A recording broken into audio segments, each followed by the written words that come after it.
Welcome to the Tactics Meeting, Episode 31, International Bird Rescue, with Barbara Callahan, Senior Director of Response and Preparedness Services, and JD Bergeron, Chief Executive Officer. I'm Dan Smiley, and I'll be your host as we talk to subject matter experts about response tactics and technology.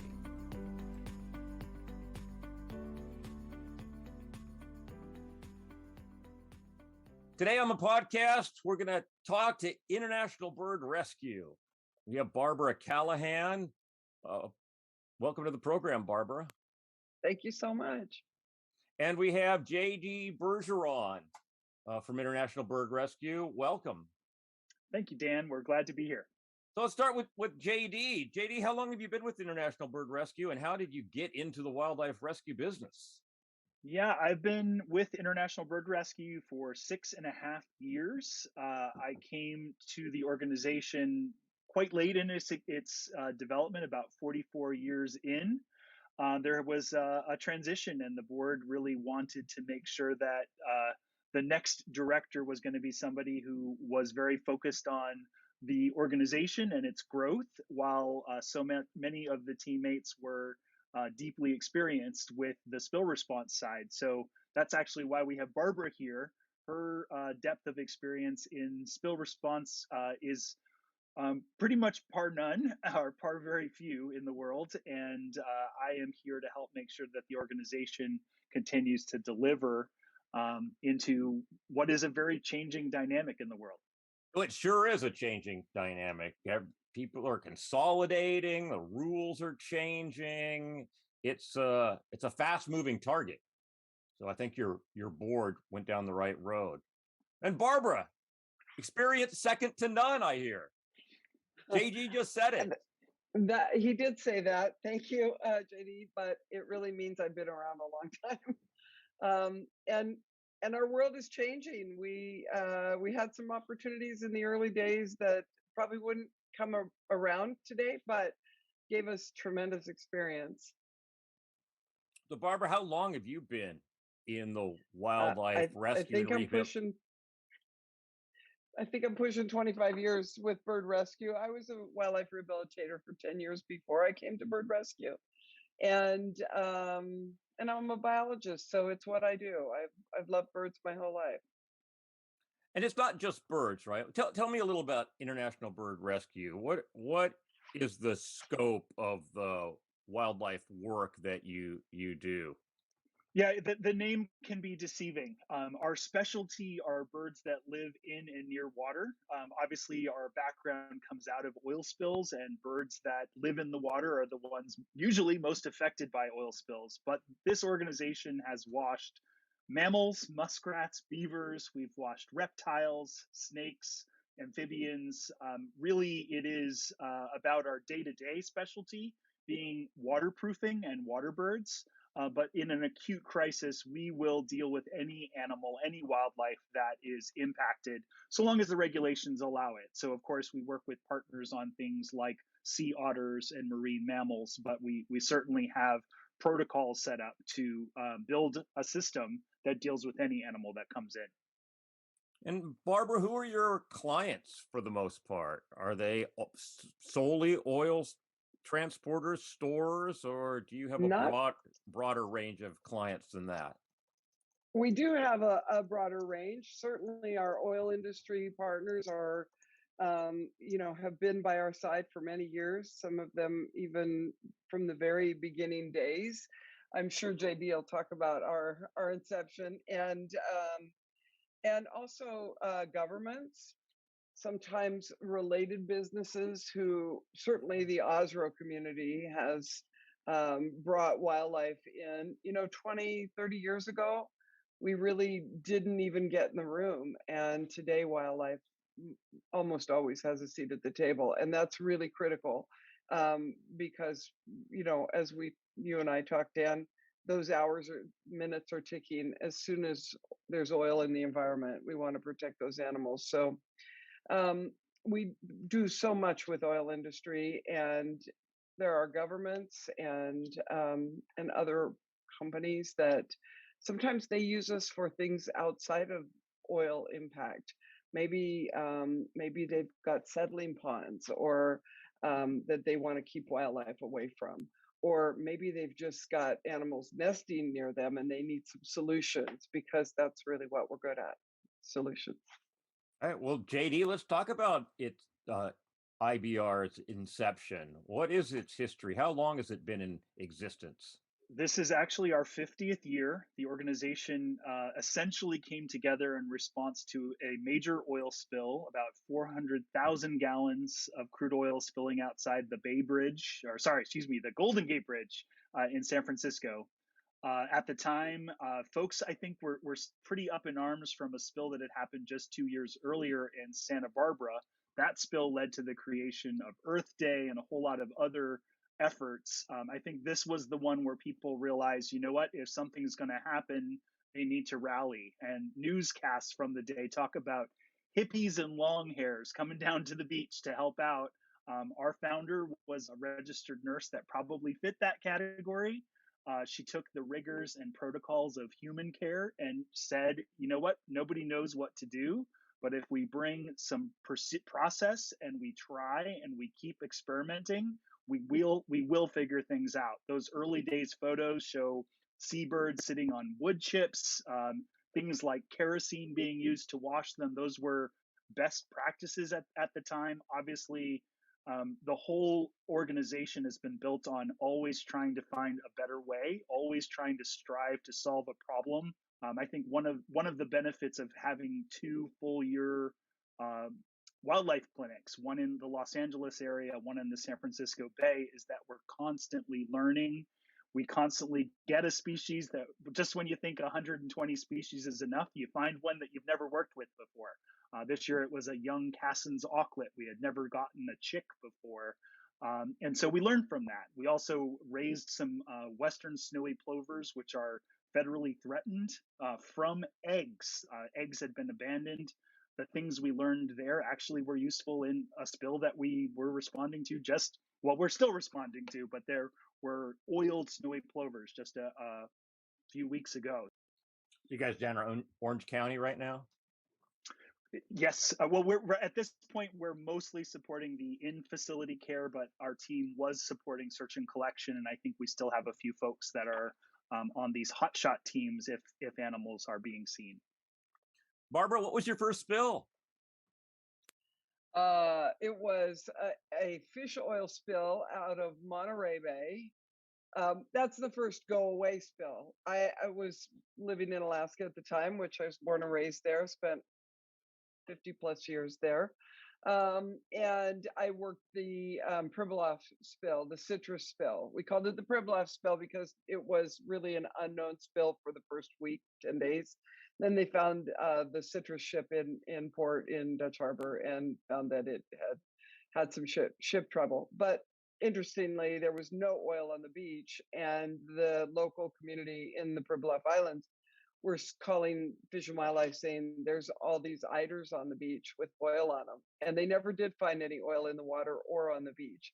It all landed on this raft of eiders, and hugely successful spill for us. 82 or 84% of those eiders were released back. And JD, you should tell the end of that story. Yeah, I was going to say you're missing a perfect opportunity. Dan, this is, we banned our birds when they are released so that at some point in the future, if they come into human contact, whether through research or if someone finds their carcass at the end of their life, we get information from that. This bird, or one of these birds from this 1996 spill, was found 23 years later. Folks are constantly trying to claim that, you know, this is all smoke and mirrors. There's no such thing as oiled wildlife response, and we are here to say that is absolutely untrue. That was one of several eiders that basically set records for the longest extant band return time frame. So we don't know exactly how old that bird was, but it was out for 23 years after being washed and rehabilitated and released. And that's just one of a number of those stories that we know rock solid. These birds go back and do what they're meant to be doing, breeding and being part of a population. And it really matters. That is a hugely inspirational story. I had Isn't no it? idea Yeah. that those birds had that long a lifespan. And of course, they didn't give you a birth date when you tagged them, No. right? So could have We been a just year knew. old, could have been 5 years old. We don't know. We do know it. We think it was a year old plus, but you're right. It could have been a 4-year-old bird. Probably not, just judging by the markings, but it is hugely inspirational. There were many others as well that we know of. That happens to be a species that is hunted for subsistence, and for, I think, other people hunt them as well. And here it was. It gave us tremendous information about that event. So that was my first spill up in. We rehab the birds in Anchorage, and we've long tried to educate those we work with, particularly the rule makers, the trustees for wildlife, that it is more important to centralize a response than to try and do it out in bush Alaska or bush wherever. And meaning that we medically stabilize the animals close to where they're found. And once they're stable, medically stable, they can really travel 6 or 8 hours with no problem. And we transported all of those eiders, over 300 king eiders, a few long-tailed ducks, and spectacled eiders, but mostly kings. Transported them in a C-130, I was back going to to ask you Anchorage. what you flew in We there. C-130. I've been to the Pribilofs. I've been on Yep. St. Paul and St. George. Many is the time, and I Yeah. would not want to have to rehabilitate wildlife on They're those just islands. exactly. But even if you're not on an island, if you aren't close to the infrastructure, I mean, this is labor intensive, and it's in it. You have to have infrastructure. We not only logistically, that's you have to support the event, and you also need to support your staff and all those things. So you need to have a place that you could do that, but also commercial aircraft or airport, and a place we can get fish food. We don't always use fish, but when we need it, certainly you want a fish market. But also there are many things that come just from the store down the street Yeah, or the you Home want to be able to go Depot. to Ace Hardware, Home Yes, Depot. exactly. I want another tub. I want a length of Yeah, garden hose. I want whatever. exactly what we buy there. And we need lots of water, fresh water, and the ability to capture that wastewater once it's not, now it's not just oily water, it's oily, soapy water. So that has to be, put in a tank and backed off and processed then. And so you want to do it correctly. And so you need a facility. You need to, don't get me wrong, we've done great work in places we've retrofit a building, but that is time consuming. And of course, it's amazing that sometimes we've done it just in a couple days, 3 days, we've got a building up and functional. But in places where we have a standing full-time building, that's great. And the infrastructure around us. And the Pribilof spill was really an early indication that we could very successfully transport stable animals and rehabilitate them in Anchorage. And then we got them all back out to the Pribilofs, which was great. Well, Yeah. that So that makes was my total first sense. bill. I think people do need to understand that we don't have to do every single thing sitting on the shoreline right next to the spill itself. We're going to have, hundreds of volunteers that are going to be part of wildlife, to try to house them and feed them and transport them to St. Paul or Dutch Harbor makes zero sense. Right? It makes zero sense. And when we can, we do manage a volunteer corps, but we do that around the rehabilitation center. And actually, I'm in Ketchikan today because I'm about to do a training here this week for people who are interested in responding. And you have to support them. Absolutely. Now, we do a lot of drills around oil spills, and we include wildlife. And if you listen to the podcast with Jenny from Focus Wildlife, we talked a little bit about this, how we end up focusing on on birds and leave a huge array of species out of our planning. Washington State has relatively new regulations that include the need to I locate and track and I guess I'm not sure haze is really the right word, but orcas. It is deter. Deter, right? So we got a lot of new things going on. JD said, "Yeah, things are changing," and they are. We're required to begin a wildlife assessment in Washington within an hour. So let's talk about activation a little bit, because this can no longer be an afterthought, right? It has to be, I call my OSRO for on-water recovery, and I call my wildlife contractor because we have to get out there.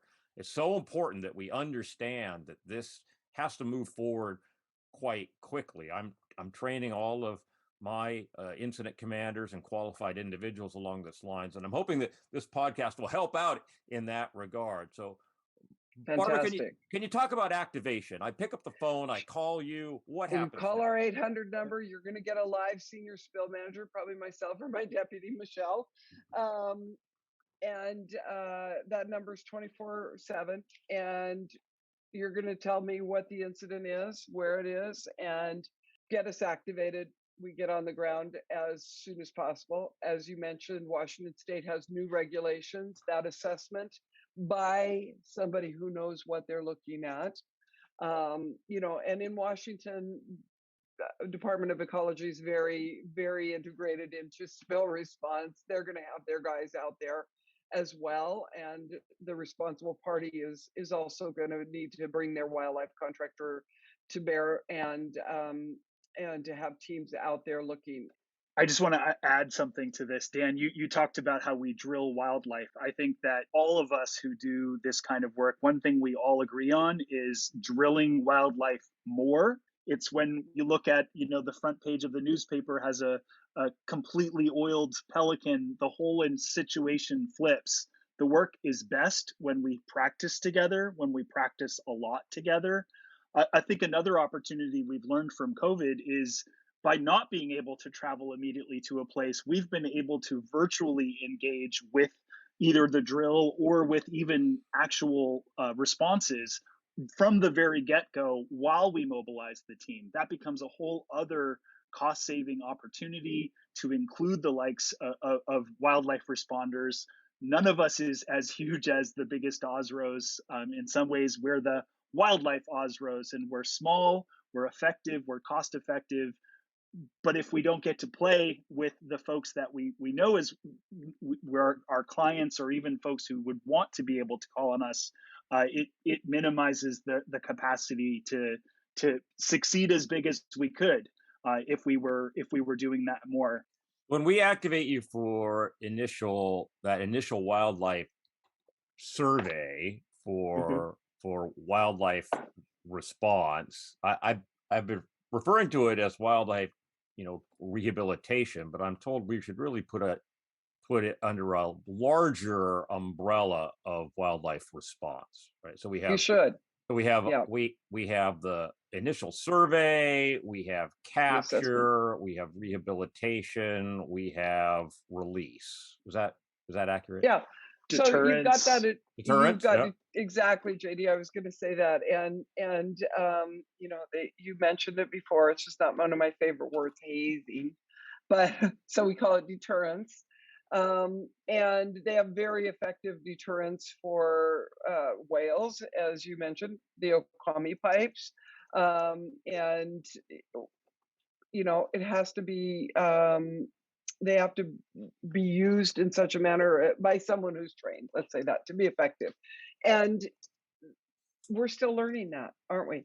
And so how to move these animals away from the oiled area. If you can't keep the oil from the animals, you try and keep the animals from the oil. So assessment, deterrence when it's possible. It is not the answer all the time, however, but you want to look at that opportunity.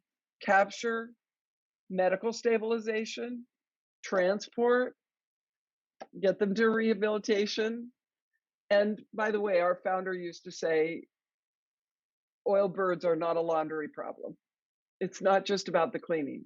It really isn't. Everybody wants to wash birds, but there is a mandatory 24 to 48-hour medical stabilization required because they need that rest and they need medical stabilization before they go through stressful washing. And then there's reconditioning for release. And then we work with the trustees to make sure that a proper and appropriate nest or a release site has been located. One that's clean, one that has, all the, hopefully we can release them back to where we captured them. And as JD said, then they're marked for a federal ban for life. And in Alaska, they have a metal ring on one side of one leg with their federal band number, and on the other side, a color band that says this bird has been rehabilitated from an oil spill. I just want to add to what Barbara's saying. Dawn obviously is one of our key supporters, and those Dawn commercials are about bird rescue. However, they often get people to have kind of an oversimplified sense. You pour soap on the bird and it's done. That medical stabilization is absolutely critical. We talk about wash day as hopefully the one and worst day of that bird's life. They go through a lot of prodding and being restrained, and some birds were even practicing with sedation. These high stress birds that are showing a better prognosis of getting through wash. You also think about the sort of secondary challenges that can come. We work with these birds year round. I think it's one of the benefits of having folks who work with these birds actively. In the last spill, we've had Greebs, and Greebs are renowned for getting what we call Leaky Greeb syndrome. It's essentially just a poor digestion situation that can waste away the bird that has with much quicker actually than the oil. You could have washed it and you lose the bird anyway because you have to be able to quickly respond. So keel lesions, foot wounds, all sorts of things that the kind of work that we do every day in our clinics allows us to react not only to the oil challenge, but to the other things that could secondarily take those birds from a success to not surviving. It is sometimes a miraculous feat to get an animal through medical stabilization, through that worst day of its life of cleaning, and then back out to the pools and be 100%. So you use Dawn, like off the shelf Dawn? Like I go to Safeway and buy Dawn? Yeah, yes. Part of Alice Berkner, again, we referred to her a few times. She was brilliant. There were a few really key things that she kind of indoctrinated us all with. And one is when you're doing a spill, you may not be able to bring that magic solution that you've perfected over time. She wanted something you could get at the grocery store most anywhere you go. Obviously, you can't get it just anywhere in the world, but you can't necessarily bring hundreds of gallons of your magic potion if that's what you were using. So she wanted something easily found, easily affordable, and tested a whole lot of different things. Dawn turned out to be the one that was the most effective at the temperatures that we do the wash at. So yes, I cannot tell you, people walk through the center and it is almost always a jaw drop when they walk into the washroom, see the Dawn there and say, wait, you really use it? Yeah, we've been saying it for 40 years. We've been using it. And Dawn is a supporter? Absolutely. They are a supporter, but it has to be very clear. We chased them for a very long time saying, your product is really effective for this purpose, before they finally sort of caught on and realized, oh, actually, this is probably a really good story to tell. And now Dawn Saves Wildlife has been a campaign for, I don't know, at least 20, 30 years. And in the early days, they actually didn't tell their story ever to anyone. They knew we used it. They'd ship it to us, no problem, but they didn't tell anybody about it. They didn't want to be, they didn't want to be accused of, exploiting the animals. We're like, but you do great stuff. And when Alice wanted something off the shelf, let me tell you, it's called Salvo in South America. Yes, it's Procter & Gamble. Yes, it's the same Dawn. It's called Yes in, on the continent, Europe. And it is Fairy in England. And so, yes, it is available. Do other dish soaps work? Yeah, probably they would. Do they work the same? The beautiful thing about the product we use is that it works at the exact its highest efficacy is at the exact body temperature of the bird, which is exactly where we want to be, or a little higher than the body temperature of the bird, exactly where we want to be washing 106 to 108 degrees. JD, tell us about the facilities. You're gaining experience all the time because you're actually working with animals, not just waiting for an oil spill to happen. That's got to be a big advantage. Tell me about that. Absolutely, and I can't go further without plugging partners. This would not be possible without partners. We work closely with U.S. Fish and Wildlife. We work very closely under a memorandum of understanding with the California Department of Fish and Wildlife. We are a member, one of the founding members of the Oiled Wildlife Care Network. It's one of the ways I think California really does have a different game going with oil spill response.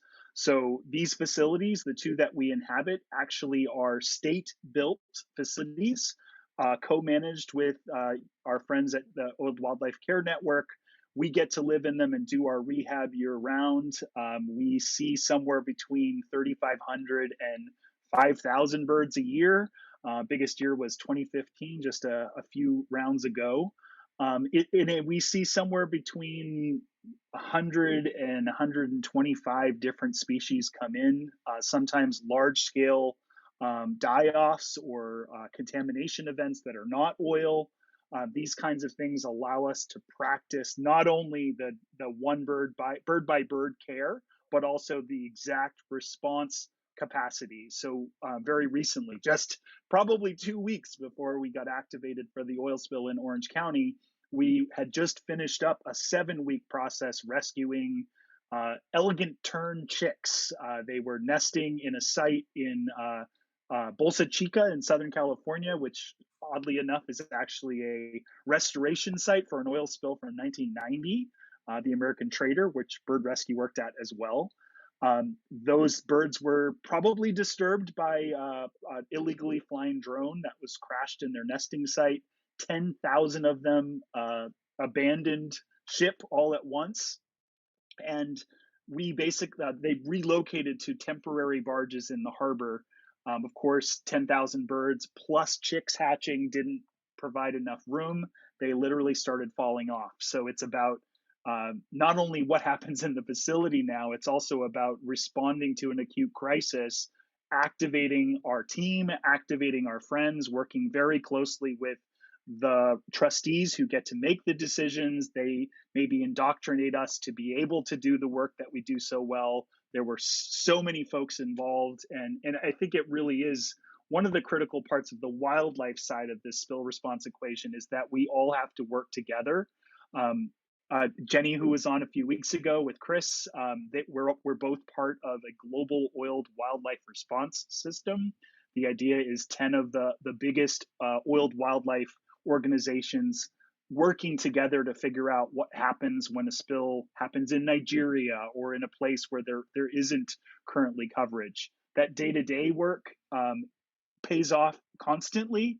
And also when we go to a place where maybe we've never worked with the local dotterels, a shorebird, quite similar to maybe a plover, but not quite the same, that diversity of the work that we do allows us to adapt very quickly. And I think it's really important to note that while a wildlife organization like ours could be considered a more focused form of OSRO, we don't get funding quite the same way. And so the working together and being able to benefit from donor support, we are a nonprofit organization. We want to inspire people. That story we told earlier with the eider, I'm glad that you responded the way you did. It's part of our mission to inspire people to take action for balancing the natural world and do it by rescuing water birds in crisis. As I've said, we'll work with any animal in crisis during an oil spill. And we're also sort of adapting to this new world where there's bigger and harder things. I want to say that preparation as well, the work we had done previously a few years ago with the port of Los Angeles, Port of Long Beach is actually the largest port in the United States. Not everybody knows that. They commissioned us to do this project, which we called the Port Wildlife impact mitigation study, looking at the ways that all of the industry and recreation and things that go on in the port were negatively impacting or impacted by animals, and that allowed us to have this baseline. So in addition to the work we're doing in-house, we're really looking for ways to go out, connect with more partners, and be part of bigger solutions. And this is about being practical.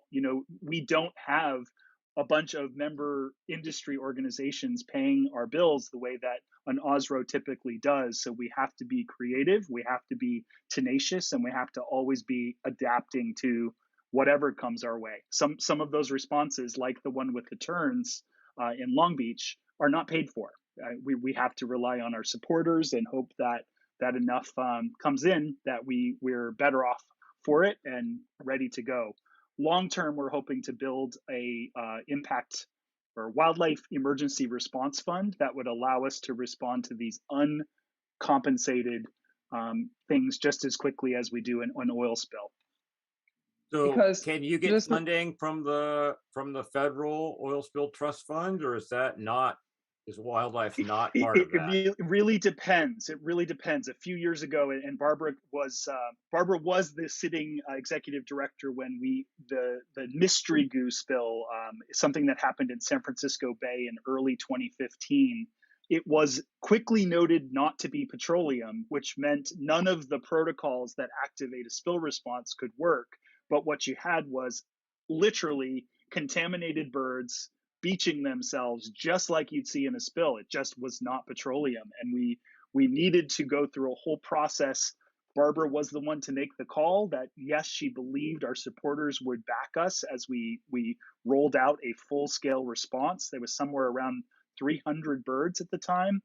And ultimately, it was a back and forth with the National Pollution Fund, but it wasn't an easy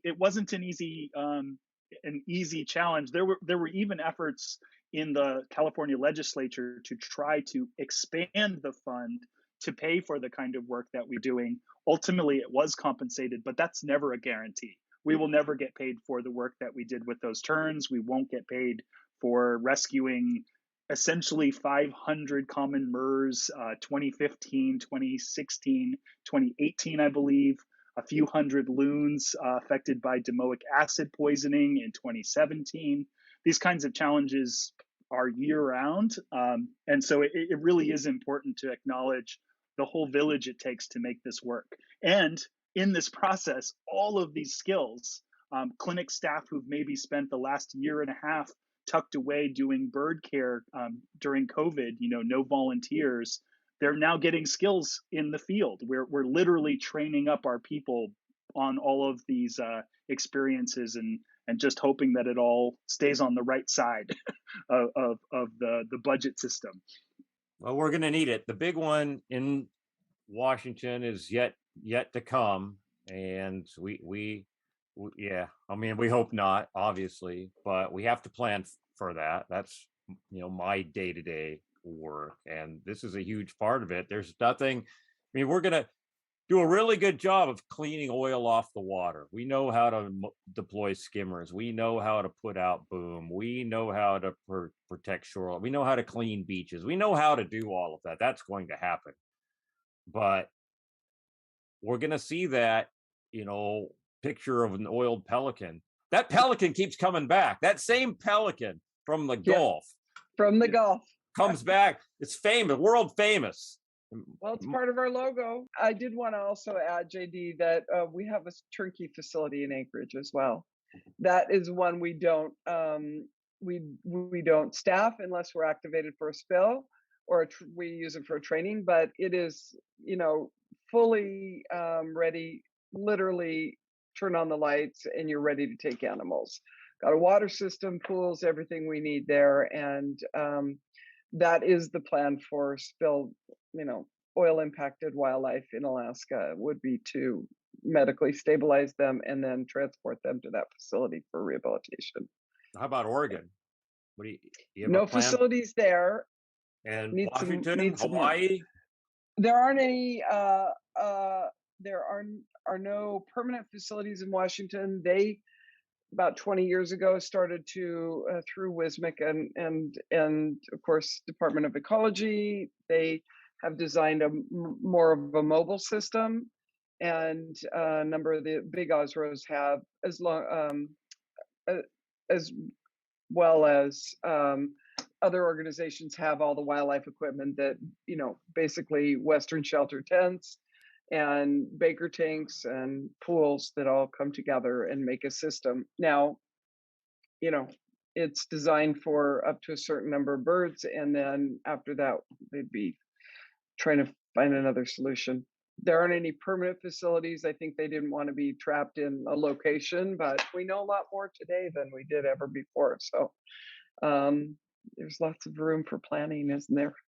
I guess we've kind of planned for the idea that we need to move the rehabilitation center to the birds, as opposed to what you've just communicated, so that we can really move the birds to the rehabilitation center and maybe do a better job of support.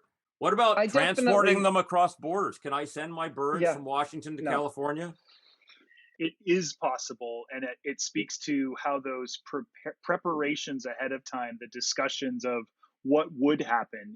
I think of a few years ago, there was a transfer of birds from Nevada to California, botulism birds. So it's about knowing what the resources are, and broader partnerships make all the difference. You see, it's trust, and sometimes it's the Coast Guard. I know bird rescue, I trust them. Let's make this thing happen. It's all about having folks understand the dynamic. I think one of the challenges, I go back to that, wishing we were involved in more drills, is if folks don't understand how simple the solutions can be, it would never occur to them to maybe suggest something like that. It's not going to work everywhere. There are the trustees have to understand and be deeply embedded with the folks who are going to be doing the work, and that takes a lot of time. So how do you build those relationships? It's doing work together. It's drilling together, and showing up always with solutions rather than with nothing.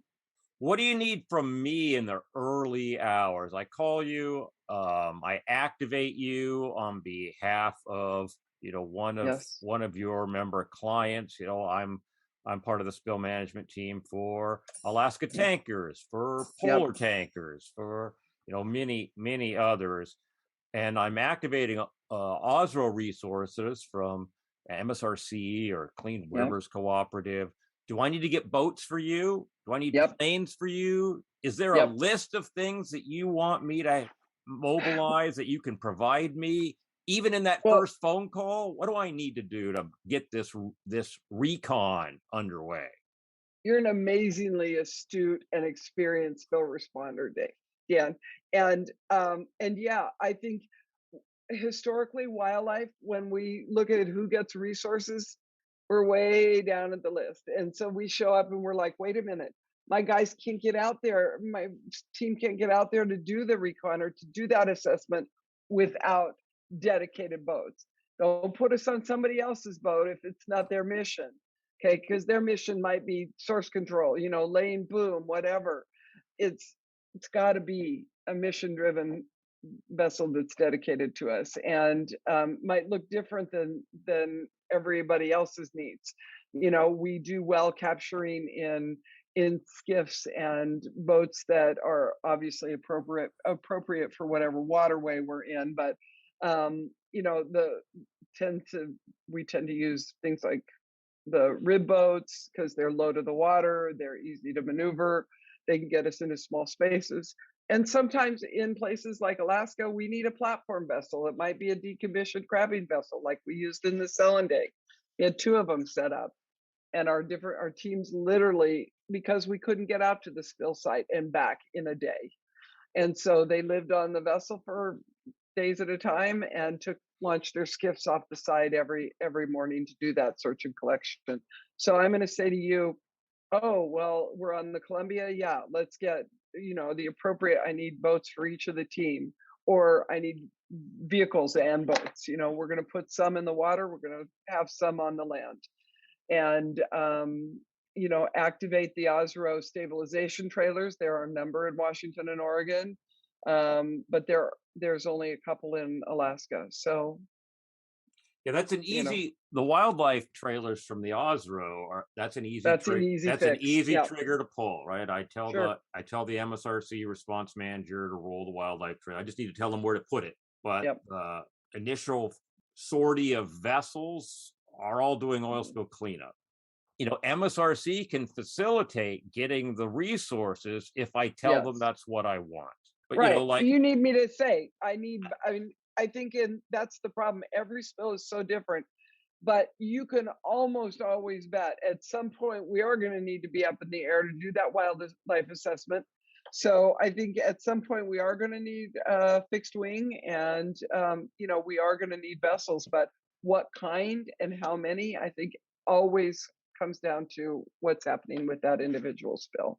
And just keep have talking some kind of about a plan. wildlife, so other commanders and other people in spill response management learn, to think outside the box like you so easily do, Dan. You're just like, well, let me think about that. We can use chem or air, or we can use. There are resources outside the spill response community who may very well be pulled into be very effective in a spill Fortunately, response. MSRC has done a really good job of putting together these, vessel of opportunity, aircraft contracts. Yeah. So as long as I ask them for what I want, they're pretty good at being able to get it for me. One aspect I just want to add to what Barbara's saying, Dan, with your megaphone here, I think reminding folks to get wildlife in early and get it in a capacity that actually can start doing the work. Waiting until that horrible oiled pelican picture appears on the cover of whatever magazine is already quite late. I think that we always appreciate it. For some reason, the thought process is quite clear when it's the actual environmental response, the boom and all of that stuff. We want to go big and go fast, and I think sometimes there can be a little hesitation, despite the fact that we're one of the cheaper parts of the entire response. It's really critical to go early. The chances of saving those animals go down very drastically over just a few days. The critical hypothermia and other challenges happen immediately once the birds are oiled. So Barbara always has sort of drilled that into me, and I think if there's one thing you could do among your peers is really remind folks that pull the trigger right away on wildlife. And when he talks about public information officers, the other trigger I pull really fast. They have to. And then I need to hook the two of you together because I need that wildlife message to get out there. I need the public to to not be touching the animals, to know what phone number to call. So getting you to talk to my PIO, making sure wildlife is part of those initial messaging activities is super important. Absolutely, that's critical. And keeping the public away from the animals. I thought they did a great job with that in California in the recent spill. We're always going to provide you someone who can speak knowledgeably about what we do for that PIO, so they can come right to that person and get the information. And on big spills like the Gulf, the PIO just said, look, we don't know what you do. Can you just assign one person? It was actually our director at the time, Jay Holcomb. He did an open media call every single day at 1:00. I mean, there were 50 outlets sometimes that would show up. But what's critical about that is, we do let them in, but we do it in a very controlled manner with someone from our team that can speak very knowledgeably about what's going on. The media can get their pictures, but we really open it up like once a day. They can come through at a time when we're doing something, because we're never going to pick that animal up just so you can get a picture. So come in when we're doing something. We'll control that, but we'll also talk about the work we do so that they don't just make it up, because they do if you don't tell them. Well, JD, do you have any comments you want to add in closing? I just want to really remind folks that I think sometimes you can look at the wildlife responders as kind of the tree huggers. We're going to show up anyway. And I think the long-term sustainability, fortunately, the number of oil spills goes down. It is going down. However, the pressures on all of us who do this kind of work. It's always expensive. It's always especially expensive when you've got animals and water that you have to be filtering through. So marine mammals, water birds, these are huge challenges. So the industry remembering to support the organizations that they need on that darkest day. Our good friend Will Galla from Chevron, my favorite quote of his was, "The first good news cycle that comes out of a spill is always a bird story, a bird release story, wildlife release." Really invest in that. Know that we are year-round training up the folks who are going to be necessary. The pinch on us, because our model is not built on a number of barrels, exposure, et cetera. It's just a really important reminder that this whole ecosystem works best when we're all there, we're all strong, and we spend the time together practicing. Well, JD Bergeron, Barbara Callahan, thank you so much for taking the time to talk to us today. Thanks, Dan. Great to talk to you, Dan. Thank you so much.